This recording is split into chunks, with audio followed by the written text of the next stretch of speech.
आज हम उन 32 प्रकार के सेवा अपराध जो माने गए हैं उनकी चर्चा करेंगे कि वो 32 प्रकार के कौन से ऐसे अपराध हैं जो सेवा अपराध हैं, उनको हमको नहीं करना चाहिए और इन पर बड़ी कड़ाई से प्रयास करके पूर्ण पालन करना चाहिए, तो इसका लाभ मनुष्य को प्राप्त हो सकता है।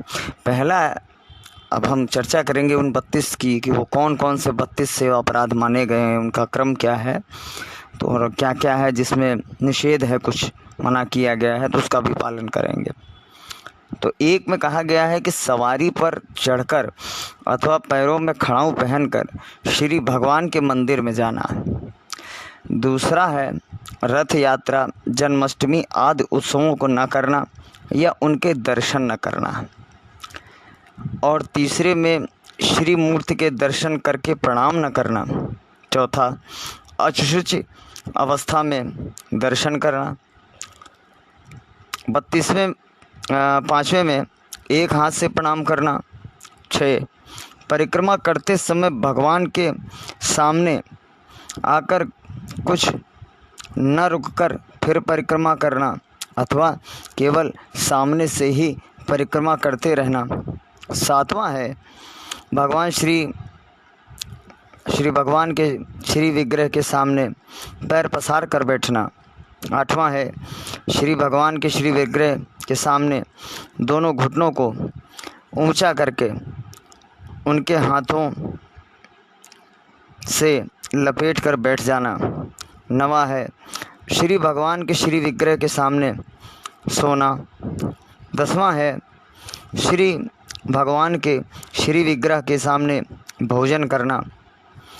11 है श्री भगवान के श्री विग्रह के सामने झूठ बोलना। 12वां है श्री भगवान के विग्रह के सामने जोर से बोलना। 13, श्री भगवान के श्री विग्रह के सामने आपस में बातचीत करना। 4था है श्री भगवान के श्री विग्रह के सामने जोर से चिल्लाना। 15वां है श्री भगवान के श्री विग्रह के सामने कलह करना। 16, श्री भगवान के श्री विग्रह के सामने किसी को पीड़ा देना। 17वां है श्री भगवान के श्री विग्रह के सामने किसी पर अनुग्रह करना। 18 है श्री भगवान के श्री विग्रह के सामने किसी को निष्ठुर वचन बोलना। श्री भगवान के श्री विग्रह के सामने कंबल से सारा शरीर ढक लेना। 20वां है श्री भगवान के श्री विग्रह के सामने दूसरे की निंदा करना। 21वां है श्री भगवान के श्री विग्रह के सामने दूसरों की स्तुति करना। 22वां है श्री भगवान के श्री विग्रह के सामने अश्लील शब्द बोलना। 23वां है श्री भगवान के श्री विग्रह के सामने अधोवायु का त्याग करना।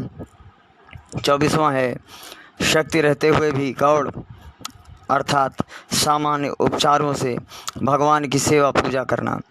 25वां है श्री भगवान को निवेदित किए बिना किसी भी वस्तु का खाना या पीना। 26वां है जिस ऋतु में जो फल हो उसे सबसे पहले श्री भगवान को चढ़ाना। 27वां है किसी शाक या फल आदि के लगे भाग को तोड़कर भगवान के व्यंजन आदि के लिए देना। 28वां है श्री भगवान के श्री विग्रह को पीठ दिखाकर बैठना। 29वां है श्री भगवान के श्री विग्रह के सामने दूसरे किसी को प्रणाम करना। और तीसरा है गुरुदेव की अभ्यर्थना, कुशल प्रश्न और उनका स्तवन न करना।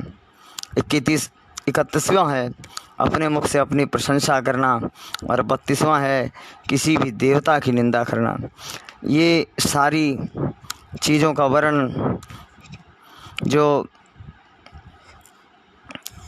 भगवान ने बताया है श्रीमद् भागवतम में, तो भागवतम में भगवान बता रहे हैं कि परशुराम, अब ये वर्णन जो आया है इस वर्णन के बारे में जो चर्चा करेंगे हम, वो इसमें राजा परीक्षित जो है, राजा परीक्षित की चर्चा सुखदेव जी से और फिर उन्होंने विश्वरूप जी से क्या कहा, तो इसका वर्णन है।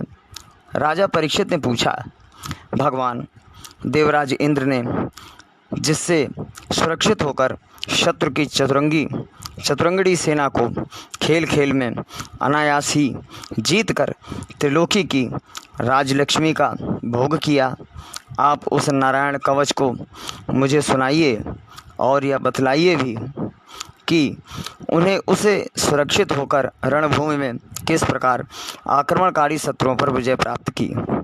ये श्लोक 1 और 2 से आरंभ है। हरिओम।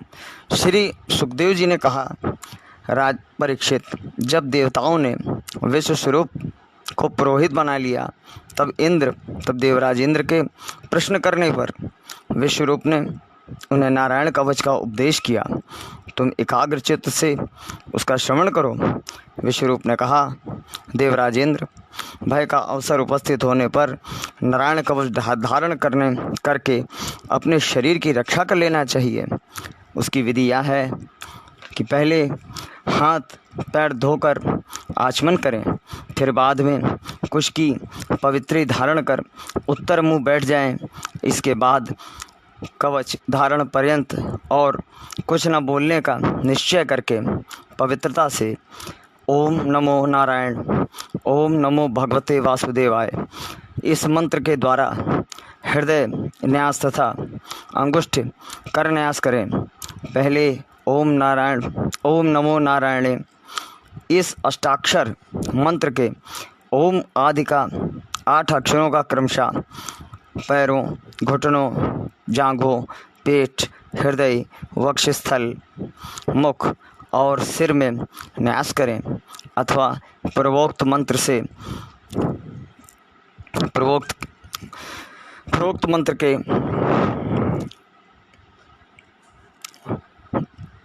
आकार से लेकर ओम कार पर्यंत 8 अक्षरों का सिर से आरंभ करके उन्हीं 8 अंगों में विपरीत क्रम से न्यास करें। तदंतर ओम नमो भगवते वासुदेवाय इस 12 अक्षर मंत्र के ओम आदि का 12 अक्षरों का दाईं तर्जनी से बाईं तर्जनी तक दोनों हाथ की 8 उंगलियों और दोनों अंगूठों की दोनों गांठों में न्यास करें। फिर ओम विष्णुवे नमः इस मंत्र के पहले अक्षर ओम का हृदय में,